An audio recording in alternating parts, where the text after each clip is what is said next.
Hi, this is Karen, and today we're going to talk about clause types with affirmation versus negatives, and this is for a class at the University of Utah on English grammar.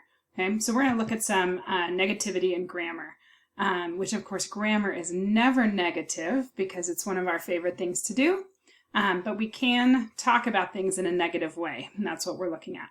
So in English, when we have the affirmatives, there's no markings, meaning that there's no special morphemes on any parts of our sentence that carry that negation. But when we have negatives, then we do have some morphemes that attach in different ways. So we can have verb negation, indefinite negation, noun negation, adjective and adverb negation, compound negation, and then we have this special case of partial negation as well. Okay, so let's look at some of our examples. So verb negation is probably one of the more common ones, which is that we add the word not.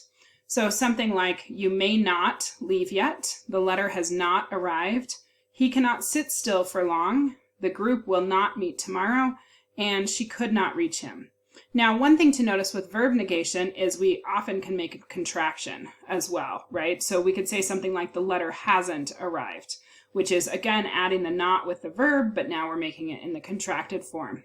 Okay, just to give you an idea of the positives, right, would be something like the letter has arrived, but to say it in the negative is the letter has not arrived. Okay, then when we have verb negation, okay, we actually sometimes have to add do support. So our grammar is very sensitive to whether it's a main verb or an auxiliary verb. And when we have that helper in there, then we just add it to the helper. If you look at these previous sentences, they all have helpers. May, has, can, will, could.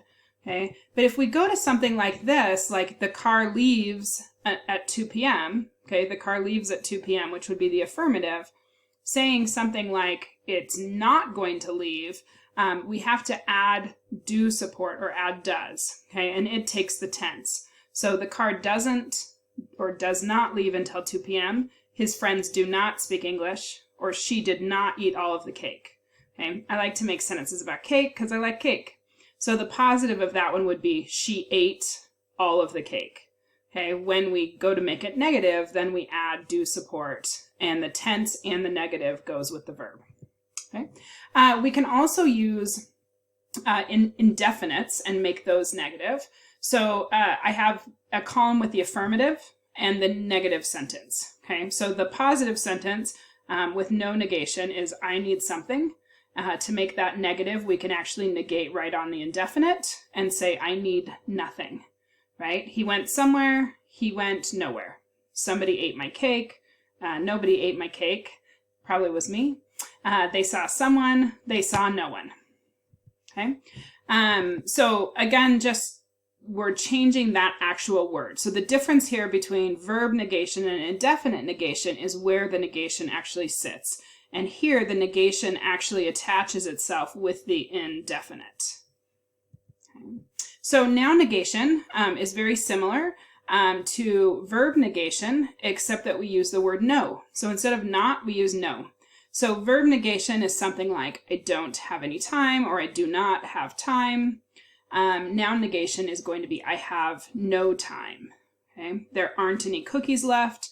There are no cookies left. So we're adding no right before the noun to negate it. Adverbs and adjectives, so we also get an attachment of the morpheme right onto the adverb or the adjective. Okay, so where verb negation we use not, or we sometimes can attach that right to the verb with a contraction. In adjective and adverb negation, we see that attached with a morpheme. Okay, so he was not lucky could become something like he was unlucky. She was not sincere, she was insincere, they were not satisfied, they were dissatisfied. You do not write legibly, you write illegibly. Okay. Now, we have a number of morphemes that can assign the meaning not, and we can add those to make that adverb or adjective negated. Now, some of those, our brains kind of automatically know what to choose. And if we look at insincere and illegibly, those are perhaps the same morpheme, meaning not, but then they change based on the phonology of the sound that comes next. Okay, so we actually have some phonological rules that interact here with the morphological rules. Okay, compound negation.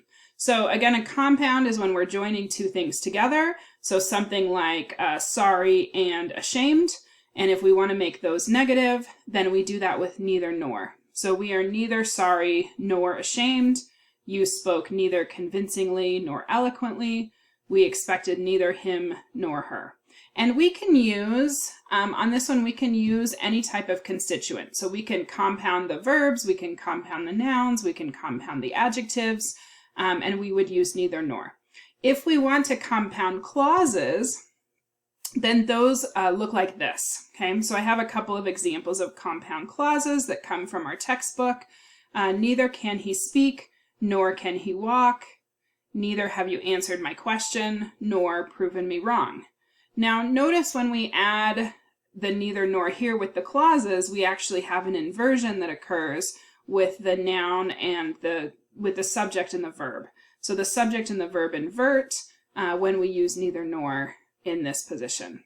Now notice in those first two sentences we have can and we have, which is a helper verb, but when we have sort of no helper verb, then we again have to fill that in with do support.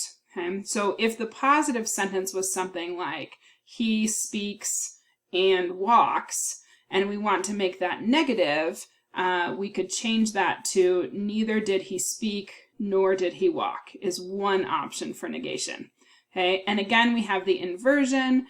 We add do support, which takes the tense for the verb and the agreement, the subject-verb agreement. Okay. The second one, neither did you answer my question, nor did you prove me wrong. So we can't negate in this way using main verbs. Okay, only helper verbs. We also have partial negation. So negation is pretty simple. Partial negation is maybe the trickiest part. We can partially negate by using words like hardly, rarely, seldom, scarcely, barely. And these words we can use in two spots. So we can either use them after the subject, like you hardly spoke to him, or we can put it before the subject, in which case we have an inversion and sometimes do support, something like seldom did you speak to him. Okay, so partial negation is a little bit tricky when we talk about interrogatives, because which in this class we're still working on. Interrogatives where we add echo questions, like she turned the TV off, didn't she, where we have to have the opposite negation on the tag. These partial negated sentences pose a problem for tagging. So if we said something like, you hardly spoke to him, didn't you? Or you hardly spoke to him, did you? It doesn't seem to fit either tag. And that's because of the fact that this is partially negated. It's really hard to do an opposite. Okay? So partial negation can pose a problem for echo questions. We usually avoid using, or I'm sorry, not echo questions, for tag questions. We usually avoid using a tag with a partial negated sentence. Okay? So in summary, we can negate the verb, usually with not. We can negate the noun with no. We can negate the compound with neither nor. We can negate the adjectives or adverbs by adding a morpheme like un or dis. We can use partial negation by using a specific word that kind of carries some negativity in it already. Thanks.